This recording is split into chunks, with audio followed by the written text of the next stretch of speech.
মানুষের জীবনে বিনোদন একটি গুরুত্বপূর্ণ বিষয়। বিনোদনের জন্য মেলা অন্যতম আনন্দের স্থান। সম্প্রতি আমি পরিবারসহ গাজীপুর বাণিজ্য মেলায় ঘুরতে গিয়েছিলাম। মেলায় প্রবেশ করতেই চোখে পড়ে রং-বেরঙের সাজসজ্জা ও মানুষের ভিড়। শিশুদের জন্য ছিল দোলনা, নাগরদোলা, ট্রেনসহ নানা রকম রাইড। বাচ্চারা এসব রাইডে উঠে আনন্দে খুশিতে মেতে উঠেছিল। মেলায় কেনাকাটার জন্য ছিল অসংখ্য দোকানপাট। পোশাক, খেলনা, গৃহস্থালী সামগ্রী থেকে শুরু করে আধুনিক সাজসজ্জা সামগ্রী পর্যন্ত সবই পাওয়া যাচ্ছিল। বিশেষ আকর্ষণ ছিল খাবার ও মিষ্টির দোকানগুলো।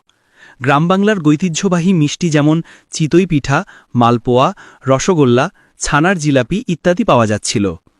হরেক রকম খাবারের স্বাদ নিতে মানুষের ভিড় ছিল উপচে পড়া। মেলায় শুধু কেনাকাটা নয়, সাংস্কৃতিক অনুষ্ঠানও অনুষ্ঠিত হচ্ছিল। লোকগীতি, নাচ ও বিভিন্ন সাংস্কৃতিক পরিবেশনা মেলায় দর্শনার্থীদের বাড়তি আনন্দ দিয়েছে। সব মিলিয়ে গাজীপুর বাণিজ্য মেলা ছিল আনন্দ, বিনোদন ও কেনাকাটার এক মিলন মেলা। পরিবার ও বন্ধুদের সঙ্গে এমন মেলায় ঘুরে বেড়ানোর আনন্দ সত্যিই ভোলার মতো নয়।